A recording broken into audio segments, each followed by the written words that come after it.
প্রিয় দশম শ্রেণীর ছাত্রছাত্রী, আমার চ্যানেলে স্বাগতম। আজকে এবিটি মাধ্যমিক টেস্ট পেপার 2024-25-এর পেজ নম্বর 38-এ লাইফ সায়েন্সে যে ধরনের এমসিকিউ প্রশ্নগুলো রয়েছে সেগুলো সম্পর্কে আজ আলোচনা করব।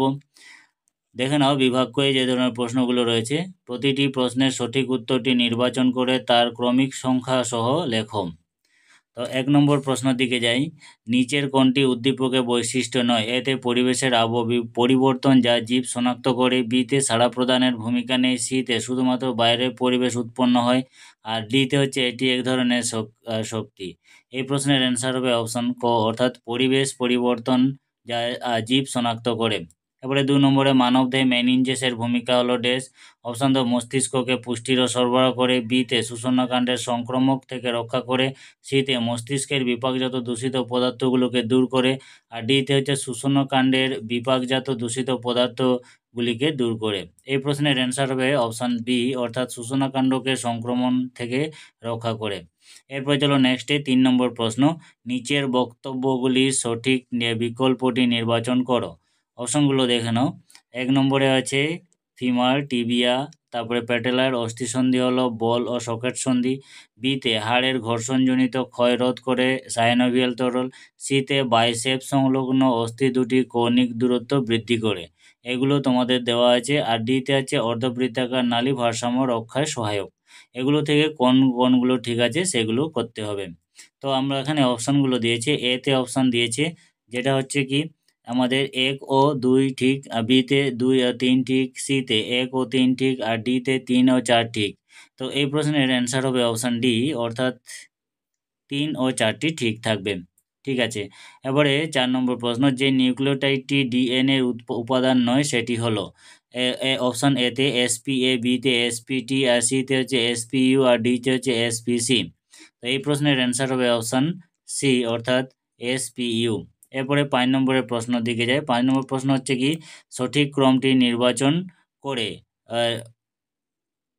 1 নম্বরে আছে এতে রেণুধর উদ্ভিদ থেকে রেণু, রেণু থেকে প্রথালাস, প্রথালাস থেকে জাইগোট, বিতে আছে জাইগোট থেকে রেণু, রেণু থেকে রেণুধর, রেণুধর থেকে প্রথালাস, আর সিতে হচ্ছে রেণু থেকে প্রথালাস, প্রথালাস থেকে জাইগোট, জাইগোট থেকে রেণুধর, আর ডিতে রয়েছে প্রথালাস থেকে রেণু, রেণু থেকে রেণুধর উদ্ভিদ, রেণুধর উদ্ভিদ থেকে জাইগোট। তো এই প্রশ্নের অ্যান্সার হবে অপশন এ, অর্থাৎ রেণুধর উদ্ভিদ থেকে রেণু, রেণু থেকে প্রথালাস, প্রথালাস থেকে জাইগোট।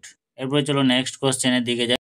এরপরে নেক্সট কোশ্চেন 6 নম্বর প্রশ্ন। ব্যায়ামতন্তুবিহীন কোষ বিভাজন পরিলক্ষিত হয়। অপশান এতে শুক্রাশয় থেকে শুক্রাণু তৈরির সময়, বিতে মোষের রেণুমাতৃত কোষ থেকে রেণু তৈরির সময়, সিতে প্রাণীদের ভ্রূণের পরিস্ফুরণকালে, আর ডিতে হচ্ছে ইস্টের বংশবিস্তারকালে। এই প্রশ্নের অ্যান্সার হবে অপশান ডি, অর্থাৎ ইস্টের বংশবিস্তারকালে। এবারে 7 নম্বর প্রশ্ন। নিচের কোন বৈশিষ্ট্যটি সংকর জীবের ক্ষেত্রে প্রযোজ্য? অপশান এ দেখে নাও। অপশান এতে হচ্ছে জীবের বংশানুক্রমে কোনো বৈশিষ্ট্য হুবহু একই রকম থাকে, বিতে সমসংস্থ ক্রোমোজোমে একটি চরিত্রের জন্য দুটি এলিল একই রকম হয়, সিতে সমসংস্থ ক্রোমোজোমে একটি চরিত্রের জন্য দুটি এলিল পৃথক প্রকৃতির হয়, ডিতে হচ্ছে জীবে বংশানুক্রমে শুধুমাত্র মায়ের বৈশিষ্ট্য সঞ্চালিত হয়। এই প্রশ্নের অ্যান্সার হবে অপশান সি, অর্থাৎ সমসংস্থ ক্রোমোজোমে একটি চরিত্রের জন্য দুটি এলিল পৃথক প্রকৃতির হয়। এরপরে 8 নম্বরে স্বাভাবিক হিমোফিলিয়া বাহক মহিলার সঙ্গে স্বাভাবিক পুরুষের বিবাহ হলে প্রথম অপত্য কোষে হিমোফিলিয়া আক্রান্ত পুত্র সন্তানের সংখ্যা হবে কত পার্সেন্ট? অপশান এতে 25%, অপশান বিতে 50%, অপশান সিতে 75%, আর অপশান ডিতে হচ্ছে 100%। এই প্রশ্নের অ্যান্সার হবে অপশান বি, অর্থাৎ 50%। এরপর চলো নেক্সটে 9 নম্বর কোশ্চেন। কোনটি ডিম্বাণুকে সূচিত করে? 20A plus Y, 44A plus x, সিতে 44 প্লাস এক্স এক্স, আর ডিতে হচ্ছে এন। এই প্রশ্নের অ্যান্সার হবে অপশান ডি, অর্থাৎ এন।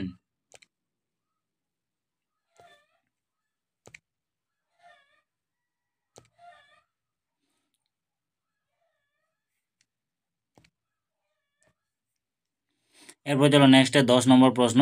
10-এ যে প্রশ্নটি রয়েছে সেটি হচ্ছে নগ্ন জিন আসলে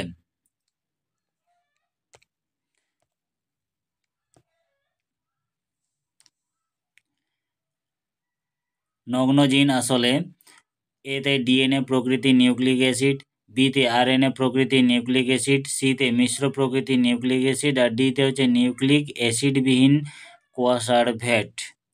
এই প্রশ্নের অ্যান্সার হবে অপশান বি, অর্থাৎ এটি একটি আরএনএ প্রকৃতির নিউক্লিক অ্যাসিড।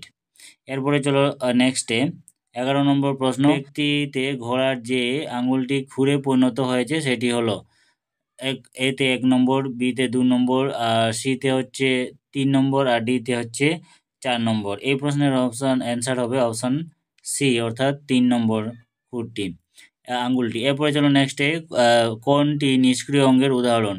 এতে ব্যাঙের চোখের নিকটিটেটিং পর্দা, বিতে গিনিপিগের সিকাম, আর সিতে বাজ পাখির ডানা, ডিতে হচ্ছে মানুষের কর্ণছিদ্রের পরিবেশ। এই প্রশ্নের অ্যান্সার হবে অপশান সি, অর্থাৎ বাজ পাখির ডানা। এরপরে চলো নেক্সটে 13 পশ্চিমঘাট ও শ্রীলঙ্কা হটস্পটের অন্তর্ভুক্ত এন্ডেমিক জীবটি হলো ড্যাশ।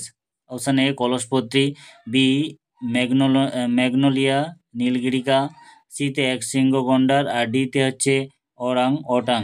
এই প্রশ্নের অ্যান্সার হবে অপশান বি, অর্থাৎ ম্যাগনোলিয়া নীলগিরিকা। এরপরে 14 নম্বর প্রশ্ন। প্রাকৃতিক সম্পদের অতি ব্যবহারের ফলে বিলুপ্তির উদাহরণ হলো ড্যাশ। কুচুরিপানা, সর্পগন্ধা, পার্থেনিয়াম, আর ডিতে হচ্ছে লান্টানা। এই প্রশ্নের অ্যান্সার হবে অপশান বি, অর্থাৎ সর্পগন্ধা। এরপরে চলো নেক্সটে 15 নম্বর প্রশ্ন। ব্ল্যাকফুট ডিজিজ ঘটে কোন দূষণে?